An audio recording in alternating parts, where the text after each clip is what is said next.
I never believed friendship could feel like a stage light until I met Elle. Not the soft kind that warms your skin, I mean the kind that hunts your pores, demands a smile, and punishes shadows. We met in a college improv class where everyone tried to be brave. Elle didn't try. She stormed the room like a standing ovation had followed her from home. If confidence had bones, she wore them as jewelry. She found me because I laughed at a joke no one else caught. "You hear in color," she said after class, like she knew the topography of my brain. "I'm Elle." "I'm Ava," I said, and she hugged me like we were already a story. Here's the thing. It's intoxicating to orbit someone who knows where the cameras are even when there are no cameras. She made everyone feel chosen, professors, baristas, the guy who fixed the projector. She'd tilt her head, soften her voice, and men would lean forward like sunflowers searching the light. It looked like charm. Sometimes it looked like hunger. My friends called her "pick me" behind her back, like it was a brand she'd ordered online. I hated the label, it felt mean, lazy. But then there were the nights the label felt accurate, too precise for comfort. Nights where Elle performed need like it was a talent. Example, we were at Jax's birthday, the kind of apartment party where the couches are tired and the ice melts in a bathtub.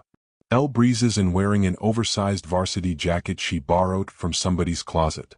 30 minutes later she's on the counter, telling the room an embellished version of my own story. My internship disaster, the meeting where I said thank you to a man who just cut my funding. People laughed in the safe places. She looked at me with that tiny, apologetic smile that asks for permission and forgiveness in the same breath. Later, when we finally talked, she slid next to me on the carpet. "It landed right," she whispered. "I mean, it wasn't mean. It was my story. But you tell it better than anyone," she said, eyes shining. "I wanted them to see you. They saw you." She blinked, then reached for my hand. "Don't be mad. I hate when you're mad." And just like that, the stage lights cooled. The apology made me the villain for wanting privacy, wanting ownership. I gave in. We drifted to the balcony and watched a neighbor's TV flicker through half-closed blinds. "I wish I knew how to be ordinary," she murmured, head on my shoulder. The line was poetry and bait. We kept orbiting. She kept shining. She cultivated a following of almost lovers, people who hovered. She'd confide in me about them. "He says he likes me because I'm not like other girls," she'd say, like a secret password. "He gets me." The phrase made my stomach tense. Not like other girls. The kind of compliment that erases the room to worship one person. The kind that's a wedge disguised as a kiss. "Doesn't that bother you?" I asked once. "That he sees me?" She laughed. "No. I finally feel chosen." The first real crack opened on a Tuesday. We were supposed to have dinner. I got there early, a rare impulse, and watched through the restaurant window as she greeted the waiter. She touched his forearm as if his skin were the fragile part. She made eye contact like it cost her nothing to give away her electricity. It was nothing and everything at once. When I walked in, she clapped quietly, a bit she did when she thought I needed encouragement. "You look like the concept of Friday," she said. "You're glowing." I told her about a promotion I didn't get. She listened, chin propped on her fist, then pivoted into a monologue about a guy from her gym who'd asked her to a private training session. "He said he likes that I'm low maintenance," she said, smiling like sunlight off a knife. "What does that even mean?" I asked. "Low maintenance how? Like, I don't need things." "You do," I said, but softly. "We all do." Her expression flickered. "Not like other girls," she said, almost to herself. Then quickly, "I mean not like the girls he's dated." I met her eyes. She deflated. "I like when you challenge me. It makes me feel real." That night, after we split a creme brulee she didn't eat, I got a text from my ex. "Saw your friend tonight. She said you're doing better. Proud of you." I stared at the screen until the letters felt like insects. I hadn't told my ex anything. Elle had. It was minor, generous, invasive. I typed and erased a dozen times before sending. "Hey, please don't update my ex about my life." She replied instantly, "Oh my God, you're right. I was trying to fix things for you. I hate that I did that. I'm the worst." A performance of guilt that made me guilty for being hurt. A week later, she borrowed a dress for an event where nobody would know me. 2 days after that, my coworker sent me a photo from a gallery opening. Elle in the borrowed dress, arm in arm with our department head. My coworker captioned it, "Your friend is a menace in a good way?" The department head was married. I knew it. Elle knew it. When I asked, she waved it off. He flirts with everyone. I neutralized it by being obvious. Sometimes the only way to defang attention is to hold eye contact longer than it's comfortable. She said it like self-defense, like altruism performed in silk. If his wife saw that photo, how would she feel? I asked. She'd know he's harmless, Elle said. Because I am. Are you? I said, not softly. She blinked. The more I loved her, the more I feared her gravity. Because it didn't just pull men, it pulled my choices, my boundaries, my shape. I started telling smaller truths, the kind you can't monetize. I kept secrets like they were plants that needed shade. She felt the distance and ramped up the brightness. Then came the night with the rooftop and the string lights and the skyline that made even bad decisions look photogenic. We were celebrating a friend's engagement. There were toasts, cheap champagne, somebody's Bluetooth speaker refusing to connect. Elle wore the jacket again like a signature. She swanned from cluster to cluster, landed next to me and looped an arm through mine. You're my best audience, she said, forehead against my temple. Don't leave me on stage alone. I'm not leaving, I said. But I was tired of applause. Halfway through the night, she found a new orbit. A guy named Sam with a scar on his knuckle and a laugh like a cough. He told us he'd been sober for 11 months. He told it the way people tell a private achievement to earn public safety. Elle's eyes went wet, perfectly wet, like she'd rehearsed compassion. I see you, she said, pressing his hand. I'm so proud of you. The line might have saved a life in a different mouth. In hers it felt like applause cues. An hour later, I saw them on the far side of the roof, backs turned. I excused myself from a conversation about kettlebells and walked over quietly, not because I wanted to spy but because the air needed checking. I caught a sentence like a net catches a fish. I can handle you better than your sponsor, she was saying, low and velvet. I'm not like other girls, I won't freak out. I stopped. Not like other girls. The phrase was a lit match in a dry room. I hated that I hated it. I hated that it worked. Sam's face did a thing, a hopeful tilt, a dangerous one. She stepped closer, eyes camera soft. Let me be your person for a while, she whispered. I'm safe. I didn't think, I intervened. Elle, I said. Can I talk to you? She pivoted, smile already loaded. Ava. We were just. Can we talk?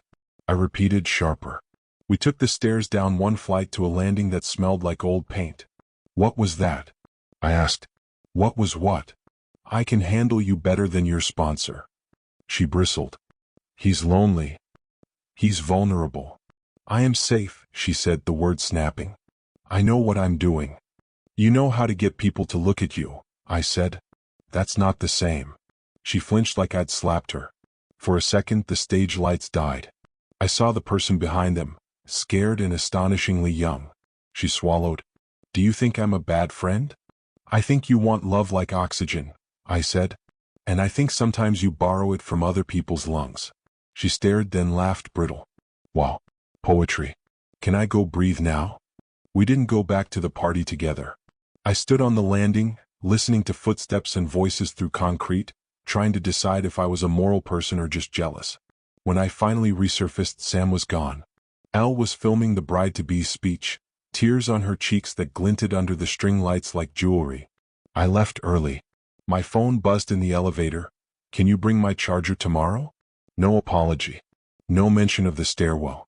A practical ask cut from a larger fabric that I was suddenly tired of hemming. The next morning, a message waited that didn't belong to me. It pinged from an unknown number, but I recognized the cadence. This is Sam. We didn't get to exchange contacts. Elle said you could help me sign up for a meeting tonight. She said you're good with lists. My stomach went cold. She had redirected him to me without asking, like friendship was a relay and I was the baton. But the part that made my pulse change wasn't the favor. It was the timestamp on the text. 3:27 a.m. Because at 3:27 a.m. I was awake, staring at the ceiling, and I heard a sound I hadn't heard in years.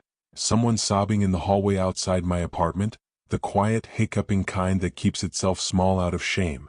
I'd opened my door then and found nobody, just the scent of citrus perfume and a smudge of mascara on the wall where someone had leaned. I'd assumed it was a neighbor, assumed it was an accident, assumed the world would explain itself in the morning. Now the world had a name and a timestamp in that perfume. Not like other girls, she'd said. And then my phone lit with a second message. This one from Elle, a single sentence that rearranged my breath. Please don't be mad at me for what I had to do last night. I called her. Straight to voicemail. The tone that says, leave your outrage after the beep. I texted, are you safe? She replied with a photo, a close-up of her wrist with a hospital bracelet, the kind you get for emergencies and poor decisions. The caption, drama queen or responsible. Disgust. I hate that even with a bracelet on, she framed it like content. Where are you? I asked when she finally answered. You're near Riverside, she said, voice hoarse but performative. I brought Sam. He was shaky. He needed. You told him I'd help. Well, you are good with lists, she said, trying to sound light, failing. I didn't want to mess it up. You put me in it without asking. I put you in it because you're the person I trust when it matters, she snapped. Isn't that what friendship is? The question hit me where I'm weakest, the place that wants to be needed. Is he okay? I asked. Flirt sick, she said dryly, then sighed. He almost relapsed. I walked him to the ER because I was scared he'd find a bar instead. Then I asked them to put a note on his file with meeting info. I gave them your number because mine is complicated. Complicated? She exhaled long. There's a guy who keeps texting. He doesn't respect no. If Sam calls me late, this guy calls later. I'm trying to keep those currents from crossing. You need a new number, I said.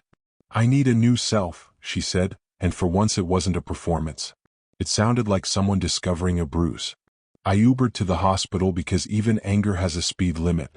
When I found her in the waiting area, she looked smaller inside herself, wearing an oversized hoodie with thumb holes.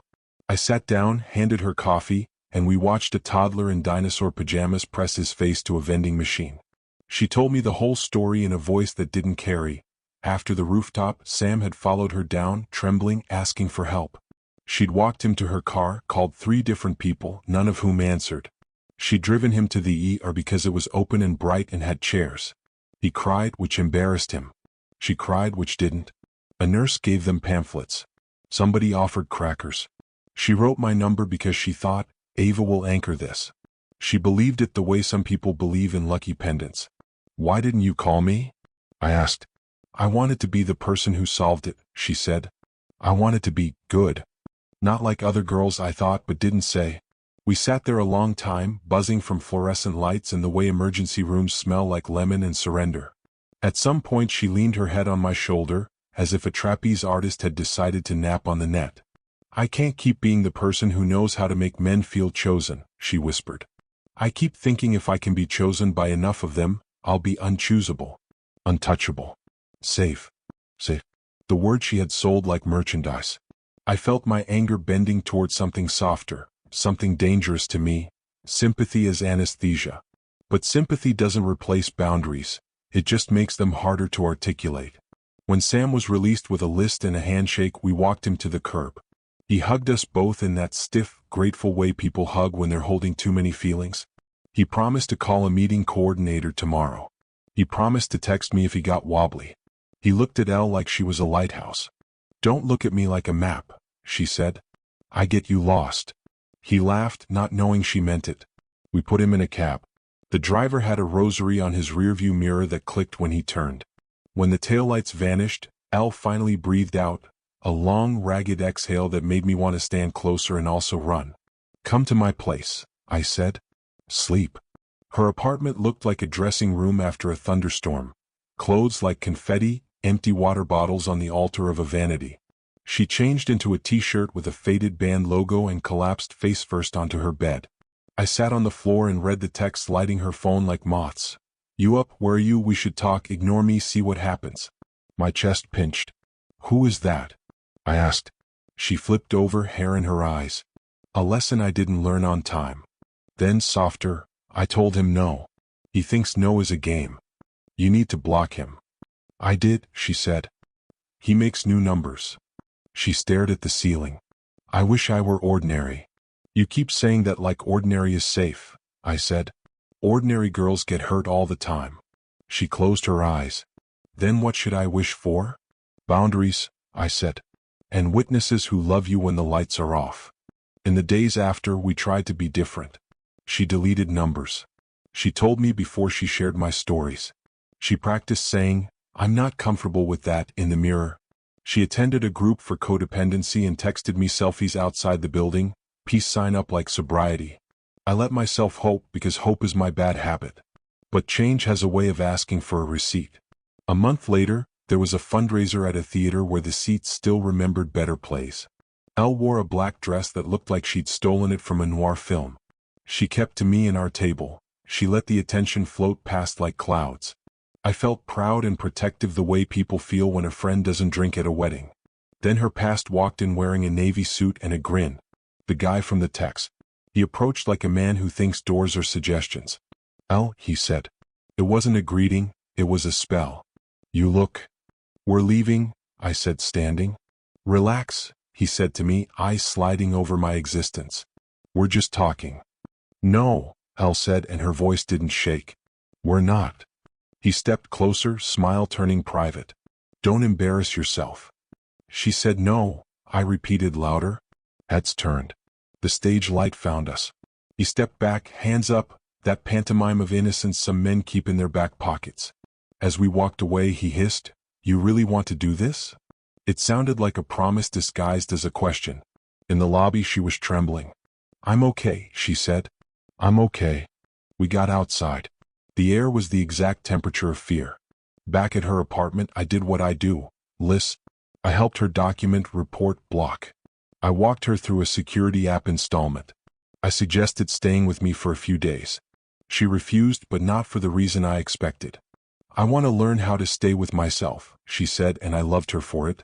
3 nights later, my phone lit up at 2:04 a.m. with a FaceTime. I answered to darkness and ragged breathing. "He's in the building," she whispered. "I can hear him on the stairs." "Call 911, I said. "I did," she said. "They said they're on the way." "I'm coming," I said. "No," she whispered. "Stay on the phone. Talk to me."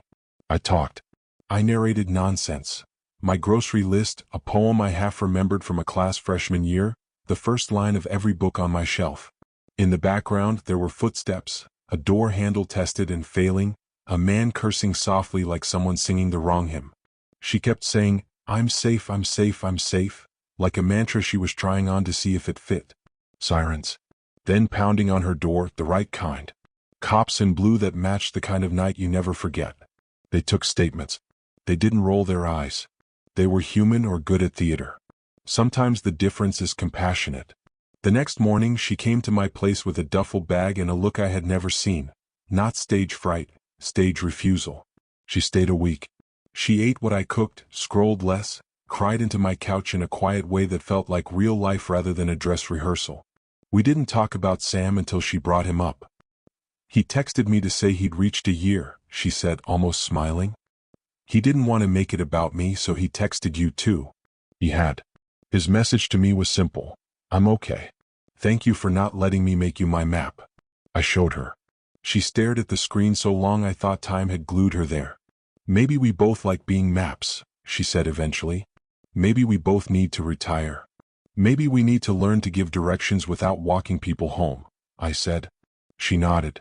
We were renovating the language between us.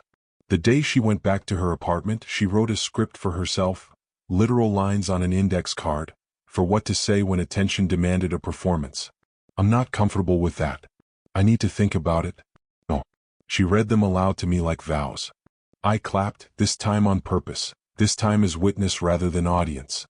For 2 months we were almost ordinary. She dated a nurse who brought her soup and respected silence. She didn't borrow stories without asking. We built routines. Tuesday walks, Friday movies, Sunday mornings with terrible coffee. We liked being people instead of characters. Then came the text from a number that made my mouth dry. "Open to a collab? I have a story pitch you'll love." It was Sam. We hadn't spoken in weeks. I showed Elle. She frowned. "What kind of collab?" I asked him. He replied, "A podcast. About recovery. We'd tell the rooftop night. You two are heroes." Heroes. The word that ruins good intentions. The word that sells pain like merchandise. I typed, "Stories like that belong to the people who lived them, not to the people who watched." He wrote back, "But you live them too. In your way." He added a winking emoji that felt like a scratch on a plate. Elle stared at the screen, jaw set. I told myself I wouldn't make a stage of this. You don't have to answer, I said. She exhaled. I want to say no and mean it. That night, she texted him a clean refusal. He responded with a paragraph about inspiration and visibility and helping others through your journey. She didn't answer. I rubbed the bridge of my nose and felt one of those headaches that feels like a memory growing teeth. 2 days later, Elle didn't show up for our walk. She didn't answer my texts. A sense of dread, familiar and unfair, prickled my skin. I went to her apartment. Door unlocked. Lights off.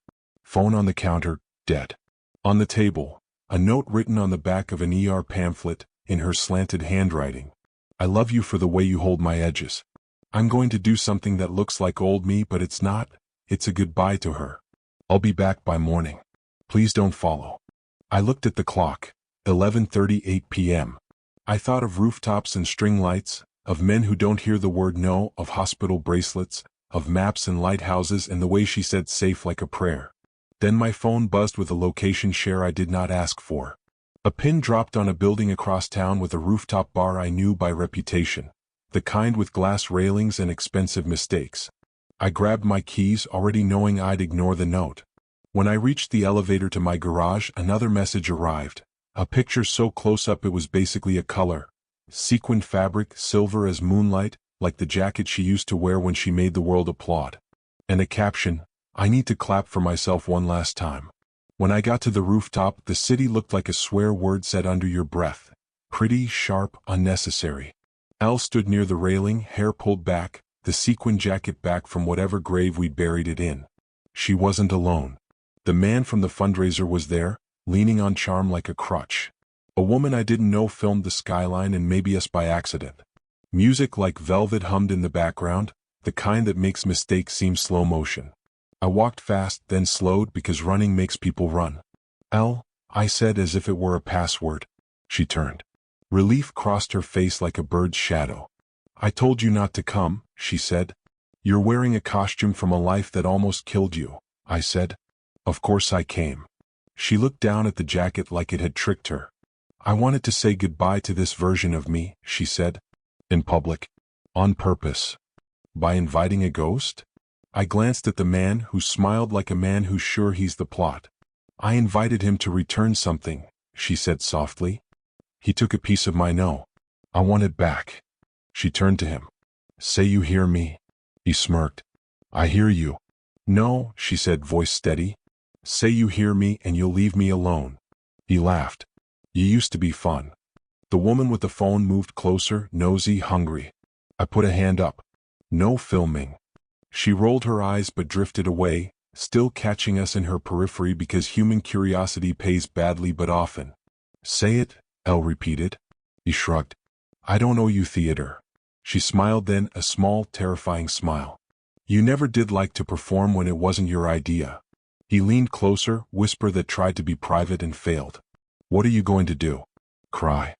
Probably, she said. But not for you.